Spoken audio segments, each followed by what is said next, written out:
የአዲስ አበባ የኮሪደር ልማት የከተማዋን ገጽታ ከመቀየርና ዓለም አቀፍ ተቀባይነቷን እንዲሁም ደግሞ ተመራጭነቷን ከማስፋት ባሻገር በተለይም ደግሞ ሃይማኖታዊ እንዲሁም ባህላዊ በዓላት የሚከበሩባቸውን ቦታዎች በመለየት እጅግ ውብ ተደርገው እንዲሰሩ እየተደረገ ይገኛል። አሁን የምንገኘው በእሬቻ ፓርክ ነው። የእሬቻ ፓርክ እንግዲህ ከዚህ በፊት እንደምናስታውሰው አምሮ ተሰርቶ ነበር። አሁን ደግሞ የዲዛይን ማሻሻያ ተደርጎለት ከተማዋን እንዲመጥን የኮሪደር ልማቱን እንዲመጥን ተደርጎ እየተሰራ ይገኛል። አጠቃላይ የፓርኩ ይዞታ ምን ይመስላል፣ ሲያልቅስ ምን ገጽታ ይኖረዋል የሚለውን አብረን እንመለከታለን።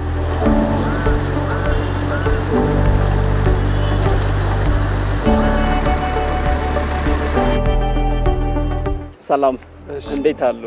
እንተዋወቅ እስኪ ስሞትና ኃላፊነት። ታምራት ተመስገን እባላለሁ። የሳይቱ ሬዚደንት ኢንጂነር ነኝ። መልካም፣ እንግዲህ እሬቻ ፓርክን ያየን ነው የሚገኘውና አጠቃላይ አቶ ታምራት ከዚህ በፊት የነበረው የሳይቱ ገጽታ የእሬቻ ፓርክ ገጽታ ምን ይመስል ነበረ? እሺ፣ ካሁን በፊት የነበረው የሳይቱ ገጽታ ምንድነው? እንደዚህ ደረጃዎች ውብ በሆነ ብዙ ሰዎችን ሳተፉበት ምቹ ያልሆነ ነበረ። አሁን ግን ደረጃውን በሚመጥን ሁኔታ በጣም ባማረ ልክ በፊት ይሄ ወንዙ የቆሸሸ ነበር። አሁን ግን ከዛ ከብክለት ነፃ በሆነ መንገድ ምቹ በሆነ መጠን በሚያከብሩበት እንዲሆን ተደርጎ እየተሰራ ያለ ነው። ይኸው እንደምታዩት ሳቢ የሚባል ነው። አጠቃላይ የዲዛይን ለውጡ ምን ይመስላል? ከበፊቱ አኳያ ምን ጉዳዮች ላይ ለውጥ ይዞ የመጣ ነው ዲዛይኑ? የበፊቱ ምንድነው? በዛው ከውሃ ጋር በውሃ ላይ ነው አይደል በአብዛኛው የሚከበረው። ግን የበፊቱ በፖንዶች ላይ የተመረኮዘ ነበር። አሁን ግን ፖንዶችም በጣም ተሻሽለው በአሪፍ ሁኔታ እንደገና ወንዙም ጸድቶ ወንዙ ፊት ለፊት ሆነው በደረጃ በማርበል ዲዛይን በተሰራ እንትን ላይ እዛ ላይ ሆኖም የሚያከብሩበት መንገድ በሁለቱም ሳይድ ሆነው እንዲህ በምታየው በማረ በሪፕራፕ ድንጋይ በማርበል ደረጃ ተሰርቶ በዚህ ደረጃ ነው ያለው።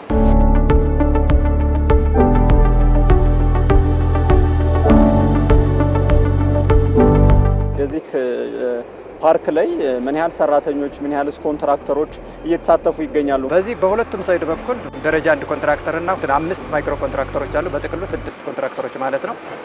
በሰው ኃይል ደረጃ ከ200 ያላነሰ የሰው ኃይል እድል ተፈጥሯል ማለት ነው። የስራ እድል 24/7 ይሰራል። እንደገና ሆሊዴይ የሚባል ነገር እዚህ ጋር አይታሰብም። ሁሌም ላይቭ ነው። በቃ ያንን ስለተከተልም ነው እንደዚህ በአጭር ጊዜም እዚህ ደረጃ ሊደርስ የተቻለ። በተለይም ደግሞ እንግዲህ እንደማየው በጣም ረጅም የሆነ በጣም ይሄ ተፈጥሯዊ ነገሩን የጠበቀ የድንጋይ ንጣፍ ይታየኛል። ማርብሎችም ከማዶ አሉና ርዝመቱ ምን ይመስላል? ከዚያ ባሻገር ደግሞ የተሰሩባቸው ማቴሪያሎች በራሳቸው እጅግ ያማሩ እንዲሆኑ የሚያደርጉ ናቸውና እነሱስ ምንድን ናቸው? አሁን በዚህ በኩል የምታዩት ከዛ ከስጢፋኖስ ድልድይ እስከ ክፍለ ከተማው እስከ ቂርቆስ ያለው 554 ሜትር ነው።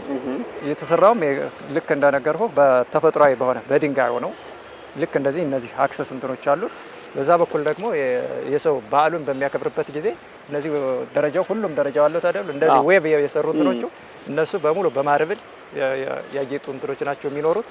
ከዛ ደግሞ የአበባዎች የዛፎቹ አልፎ አሉ ጥላ ወደፊት ሲያልቅ ያማረ እንዲሆን ማለት ነው። ግሪነሪውን የጠበቀ ማለት ነው። ግሪነሪ።